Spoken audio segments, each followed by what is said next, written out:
ইউরোপের শিল্প ও পর্যটন নির্ভর শক্তিশালী অর্থনীতির দেশ ইতালি তাদের শ্রমবাজারে দীর্ঘদিনের জনবল সংকট মোকাবেলায় বড় উদ্যোগ নিয়েছে। দেশটি ৫ লাখ বিদেশি শ্রমিক নেওয়ার সিদ্ধান্ত নিয়েছে। কারা আবেদন করতে পারবেন, কবে শুরু হচ্ছে আর ক্লিক ডে কবে, বিস্তারিত আলোচনা থাকছে আজকের ভিডিওতে। কারা আবেদন করতে পারবেন এই ভিসায়, চলুন জেনে নিই। স্পন্সর ভিসায় নন ইউরোপীয় ৩৮টি দেশের নাগরিকরা আবেদন করতে পারবেন, যার মধ্যে বাংলাদেশও রয়েছে। এবার আবেদন প্রক্রিয়া আরও কঠোর ও প্রযুক্তি নির্ভর করা হয়েছে। সঠিক নিয়োগদাতা ছাড়া আবেদন করার সুযোগ নেই। সব ধরনের তথ্য স্বয়ংক্রিয়ভাবে যাচাই করে নিশ্চিত করা হবে আবেদনকারীর যোগ্যতা ও নিয়োগকর্তার বৈধতা।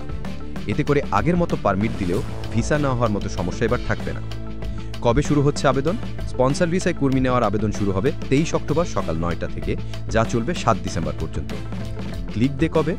২০২৬ সালের জন্য নির্ধারিত ক্লিক ডে অনুষ্ঠিত হবে আগামী বছরের ১২ জানুয়ারি, ৯ ফেব্রুয়ারি, ১৬ ফেব্রুয়ারি এবং ১৮ ফেব্রুয়ারি। আগাম ফরম পূরণকারীরা ওই দিন সকাল ৯টায় নির্দিষ্ট পোর্টালে আবেদন জমা দিতে পারবেন।